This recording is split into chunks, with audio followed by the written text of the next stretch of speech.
We have all seen the Hollywood heart attack.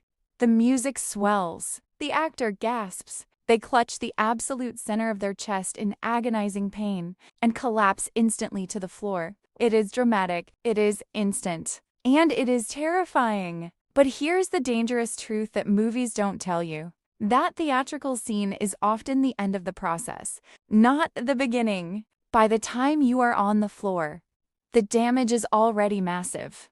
For many people, the body starts screaming for help days, or even weeks, before the actual event occurs.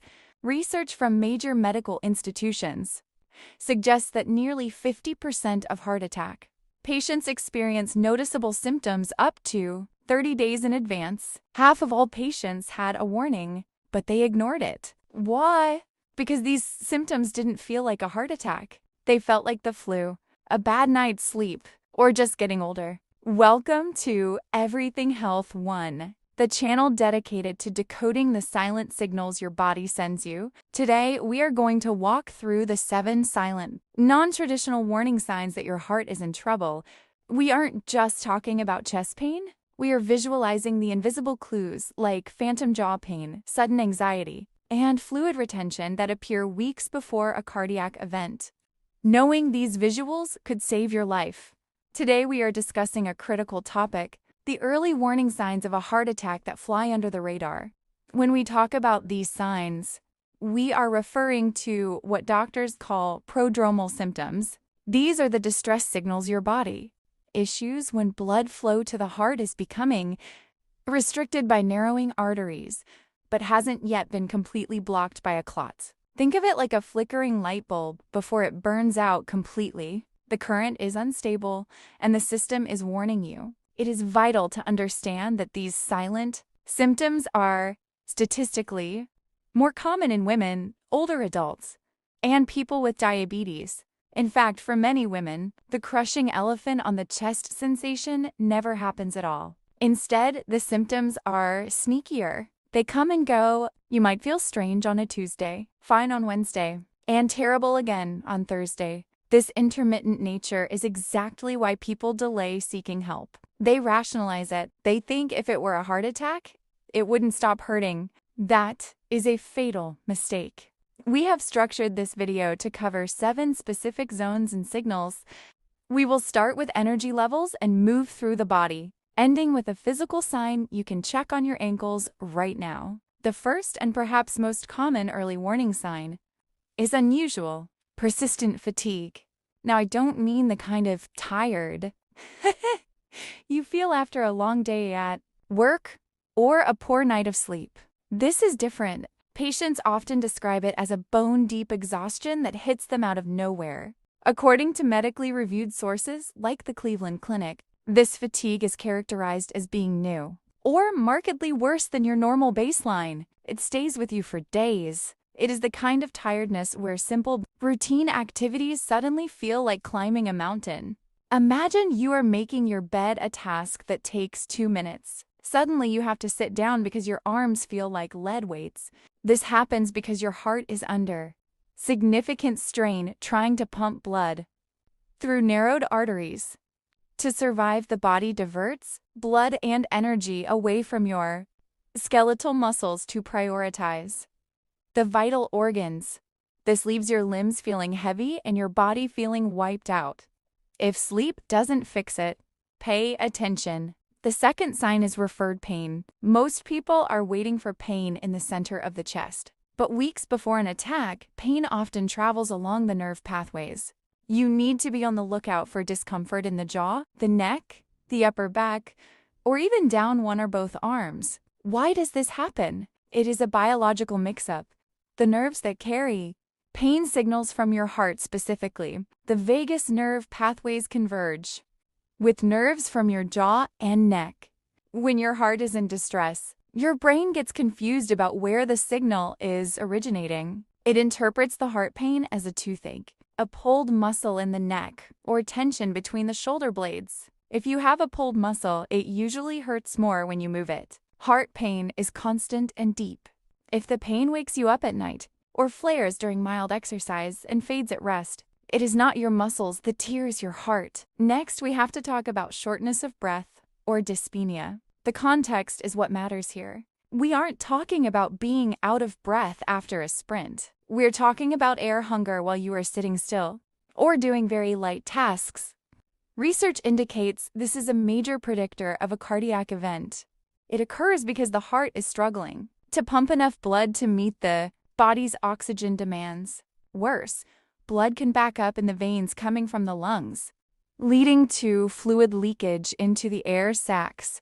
If you could walk 2 blocks last month with ease, but this week you have to stop and gasp for air after just 1 block, that is a massive warning sign. For many women, this is sometimes the only symptom they experience. If you find yourself panting while doing dishes or reading a book, treat it as a medical emergency. Moving on to the 4th sign, which is one of the most deceptive digestive issues. It is frighteningly common for heart attack victims to tell doctors they thought they just had food poisoning, severe indigestion, or a stomach bug. Symptoms like nausea, burning, indigestion, or a general feeling of flu-like malaise can appear days before a heart event. This happens because the inferior wall of the heart sits directly on top of the diaphragm, right next to the stomach. Blockages affecting this part of the heart can mimic severe heartburn. However, there is a visual smoking gun to look for: the cold sweat. If you feel nauseous, but you are also breaking out in a cold, clammy sweat and you haven't been exercising, this is a classic sign of cardiac distress. It is your body's fight or flight response kicking in. If you have nausea without a fever, but with cold sweat and dizziness, do not take an antacid. Call 911. Our 5th signal involves your sleep patterns. Many survivors report severe insomnia or sleep disturbances in the weeks leading up to their heart attack. This isn't just about trouble falling asleep. It is about staying asleep. Pay attention to a condition called orthotunia. This is when you cannot breathe comfortably while lying flat. If you suddenly need 2 or 3 pillows to prop yourself up just to get air, it suggests that fluid is building up in your lungs because your heart can't pump it out effectively. If you're waking up gasping, or if you're exhausted but physically cannot sleep for days on end, your body is in a state of hyperarousal due to cardiac stress. Closely related to sleep is our 6th signal, unexplained anxiety. Medical literature documents a symptom often described as a sense of impending doom. This isn't just nervousness about a meeting tomorrow, it is a physiological response. Your body is incredibly intelligent. It detects that oxygen levels are dropping and blood flow is restricted long before your conscious mind realizes it. To compensate, it floods your system with adrenaline and cortisol.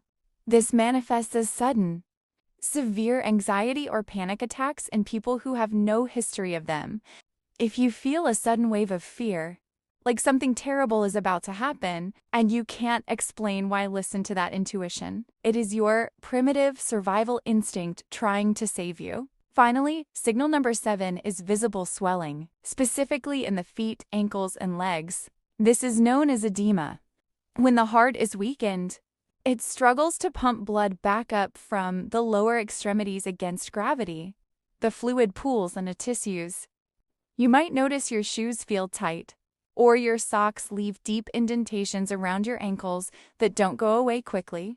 While this can be a sign of other issues like kidney problems, if it appears alongside fatigue or breathlessness, it is a strong indicator of heart failure or significant cardiac strain. Do the press test. If the indentation stays, your heart might be struggling to manage the fluid in your body. So why do these happen weeks in advance? Because the blockage is building. The blood flow is inconsistent. Your body is an incredibly intelligent machine designed to warn you. The tragedy is that we are often too busy or too stubborn to listen. We rationalize the pain away. We tell ourselves it's just stress or age or a bad meal. Please, if you recognize a cluster of these signs in yourself or a loved one, especially if that person is diabetic or a woman over 50. Seek medical help immediately. It is always better to go to the ER and be told it's just heartburn than to stay home and risk your life. If you found this information valuable, please hit the like button so YouTube shares this video with more people. It could literally save a life. And subscribe to Everything Health 1 for more hidden health signals you need to know. Listen to your heart, and I'll see you in the next video.